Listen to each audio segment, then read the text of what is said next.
আর এখানে মিস্ত্রি দাদা কাজ করছে, আমাদের এই ভাঙা টিনের ঘরটা ঠিক করব আর এসি লাগাবো। তো পুরো ভিডিওটা না দেখলে বুঝবে না। টাইটেল আর থাম্বনেল দেখেই বুঝতে পেরে গেছো, হ্যাঁ একদম সঠিক। আর মনে যে শখ বা ইচ্ছে থাকে ভাঙা ঘরেও শান্তি খুঁজে মিলে। শুভ সকাল বন্ধুরা, সবাই কেমন আছো? আশা করি অনেক ভালো আছো। ভগবানের আশীর্বাদে আর তোমাদের ভালোবাসায় আমিও ভালো আছি। তো এখানে মিস্ত্রি কাজ হয়নি, আর এখানে আলু দিয়ে, পটল দিয়ে, শিম দিয়ে মাছের ঝোল রান্না করছি। তারপর বিকেলবেলা চলে আসলাম মেজমার বাড়ি। এখানে হচ্ছে তরমুজ খাচ্ছি। এটা কিন্তু অনেক গরমকালে, পুরো একদম কখন বলো তো, বৈশাখ মাসে। তো ভিডিওটা আমি এডিট করে অনেক দিন আগেই রেখেছিলাম, কিন্তু দেওয়া আমার হয়নি। তাই জন্য ভাবলাম আজকে শেষমেশ ভিডিওটা আমি দিয়েই দিই, তার কারণ অনেকটা দিন হয়েও যাচ্ছে। তো এটা হচ্ছে আমার আজকের বিশেষ একটা দিন, তো স্মরণীয় দিন বলা চলে। আর এই দিনটার অপেক্ষায় অনেক দিন আগে থেকেই ছিলাম, কিন্তু জানতাম না যে এটা হবে হঠাৎ করেই। কারণ যে কোনো জিনিস না আমাদের জীবনে দেখবে, যত প্ল্যানিং করি, ভাবনা চিন্তা করি, অনেক সময় কিন্তু হয় না। আবার কিছু জিনিস আমরা না চাইতে অনেক কিছু পেয়ে যাই, বা হচ্ছে প্ল্যানিং না করেও অনেক কাজ আমাদের হঠাৎ করে সাকসেস হয়ে যায়। তো এটা দেখছো না, এটা হচ্ছে এয়ার কুলার, কিন্তু বাজাজের। কিন্তু এটা কিন্তু নয়, আমার কিন্তু আনন্দের মুহূর্ত কিন্তু এটা নয়।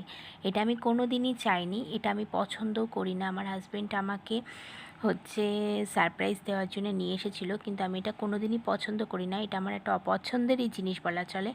হয়তো তোমরা শুনে ভাবতে পারো যে হাজব্যান্ড ভালোবেসে নিয়ে আসলো, সারপ্রাইজ দেবে বলে আরও পছন্দ করছে না, কিন্তু সত্যি কথা বলতে এটা আমার একদমই অপছন্দের জিনিস। কারণ আমার হয়তো যার ভালো লাগে তার কাছে ভালো, কিন্তু যে পছন্দ করে না তার কাছে যে সেটাকে ভালো লাগতে হবে এমন কিন্তু কথা নয়। তার কারণ আমার প্রথম থেকেই বিরক্তি লাগতো। এইটা আমাদের ওই বাড়িতে আছে, বাপের বাড়িতে। তো আমি দেখেছিলাম যে এটার ভেতরে জল ভরে ইউজ করতে হয়, জল যতক্ষণ ঠান্ডা থাকে চলে, তারপর আবার জলটাকে ফেলতে হয়, আবার পরিষ্কার করতে হয়। আর আমাদের কলের জলের যা আয়রন, এ আর 2 দিনের মধ্যেই হলুদ হয়ে যাবে, 1 সপ্তাহ লাগবে না। কারণ এতটা পরিমাণে আয়রনের জন্য না গায়ের কালারও পর্যন্ত চেঞ্জ হয়ে যায়, এত কালো হয়ে যায়। আর এ তো কোন একটা যন্ত্র মেশিন।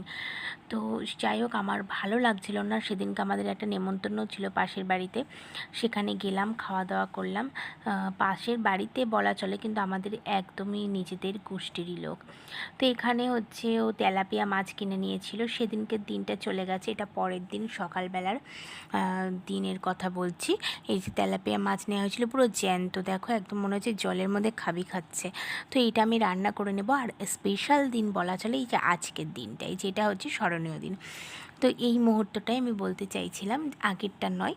তো এতটাই জ্যান্ত ছিল যে দেখো কানকোগুলোকেও দেখে বোঝা যাচ্ছে। কানকো যদি লাল হয়, টকটকে হয় না, তাহলেই বোঝা যাবে যে মাছটা কিন্তু জ্যান্ত। আর এখানে তো যে মাছটা জ্যান্ত ছিল, নড়ছিল, তোমরা দেখেই নিয়েছো।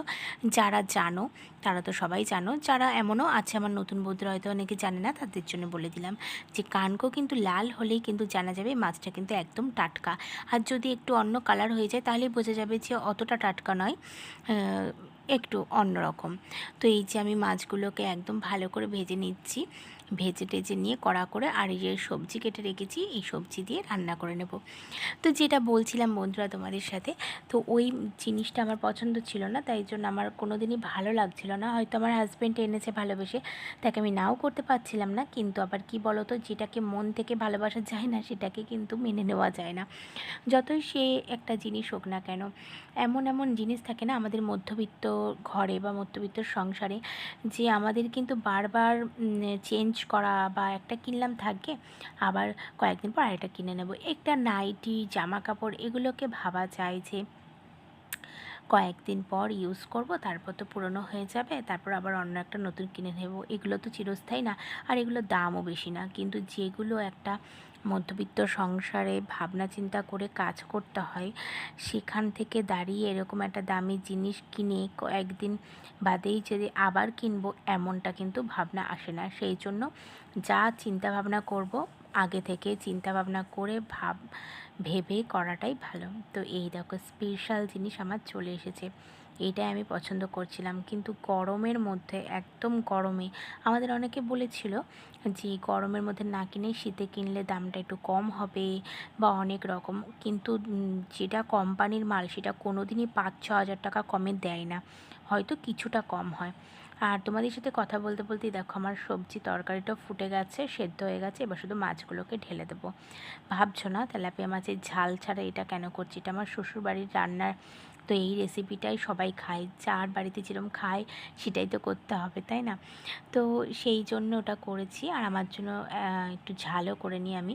তো দেখো এটা কী বলো তো বন্ধুরা, তোমাদের আর সাসপেন্সে রাখবো না, বলেই দিই এটা গোদরেজের এসি, তো এয়ার কুলার। তো এটা আমার ভীষণ পছন্দের একটা জিনিস। এটা আমার অনেক দিন থেকেই ইচ্ছা ছিল যে নেব, কিন্তু সবসময় নেব ভাবলে বা বললেই তো আর হয় না, পরিস্থিতি আমাদের সবসময় এক থাকে না।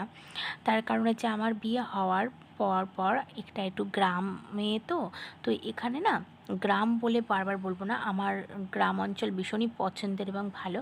কিন্তু বললাম এই কারণেই, এখানে না হচ্ছে কারেন্টের তারের খুব প্রবলেম ছিল আগে, কারণ এক তারের লাইন ছিল, তখন খুব অসুবিধা হতো। টিভি ভালো করে চলতো কিন্তু লো ভোল্টেজে অনেক রকম প্রবলেম হতো। আর কারণটা আমি বলছি, অনেকের বড় বড় গাছপালা ছিল, অনেক মোটা মোটা, তারা না গাছের ডালপালাগুলোকে কাটতে দিত না।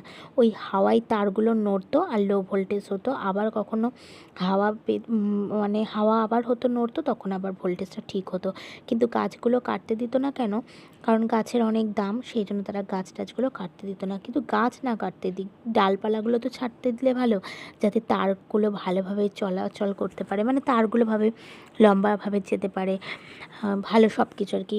আমি আমি আর কি বলছি, তোমরা একটু বুঝে নিও, তারগুলো ঠিকঠাক আর কি, যাতে লাইন টাইন পাওয়া যায়। তো এই গাছের জন্য এরকমটা হতো। কিন্তু এখন মানে কারেন্টের ইলেকট্রিক অফিস থেকে আর কি বলে সবাইকে এটা করতেই হবে বাধ্যতামূলকভাবে, সেই জন্য বড় বড় কেবিলের তার, আরও মোটা মোটা তার এখন ঠিকঠাক করে দিয়ে আমাদের এখানে ভোল্টেজটা খুব সুন্দর আসে। তো ভালো মতন পাখাই ঘুরতো না, লো ভোল্টেজের মতো চলতো, টিভি চলতো না। সেখানে এত দামি একটা এসি কিনে যদি এরকম লো ভোল্টেজে চালাই তাহলে পরে নষ্ট হয়ে যাবে না, সেই জন্য কিনতাম না।